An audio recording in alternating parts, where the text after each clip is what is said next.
സംഖ്യാബോധം ഉറച്ചു വരുന്ന ചെറിയ ക്ലാസ്സിൽ 10 എന്ന ആശയം അവതരിപ്പിക്കുമ്പോൾ 10 ഒന്നുകൾ ചേർന്നാണ് 10 ഉണ്ടായത് എന്ന് കാണിച്ചു കൊടുക്കണം.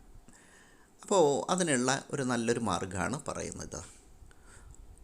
ആ 10ൻ്റെ സ്റ്റിക്ക് അത് നമ്മൾ പൊളിച്ചെടുക്കുമ്പോൾ അതിനകത്ത് 10 ഒന്നുകളുണ്ടാകും. ഇവിടെ ഇതാ 3, 4, 5, 6, 7, 8, 9, 10 ചേർന്നിട്ടുള്ള ഒരു സ്റ്റിക്കാണ്. അപ്പോൾ ഈ 10 ഉണ്ടായത് 10 ഒന്നുകൾ ചേർന്നാണ് എന്ന് കുട്ടി വ്യക്തമായിട്ട് മനസ്സിലാക്കുന്നുണ്ട്. ഇതേപോലെ തന്നെയാണ് 100 അവതരിപ്പിക്കുമ്പോൾ 100 10 10കൾ ചേരുന്നതാണെന്നും 100 ഒന്നുകൾ ചേരുന്നതാണെന്നും രണ്ട് തരത്തിലും മനസ്സിലാക്കേണ്ടതുണ്ട്.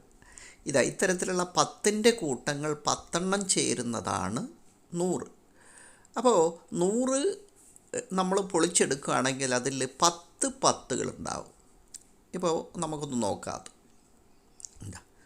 1, 2 10, 3 10, 4 10, 5 10, 6 10, 7 10, 8 10, 9 10, 10 10 10കൾ ചേർന്നാണ് അവിടെ 100 ആ ഒരു പ്ലേറ്റ് പോലെ ഉണ്ടാവും. ഇപ്പോൾ നമുക്കൊന്ന് നോക്കാം. 10, 20, 30, 40, 50, 60, 70, 80, 90, 100. യെസ്.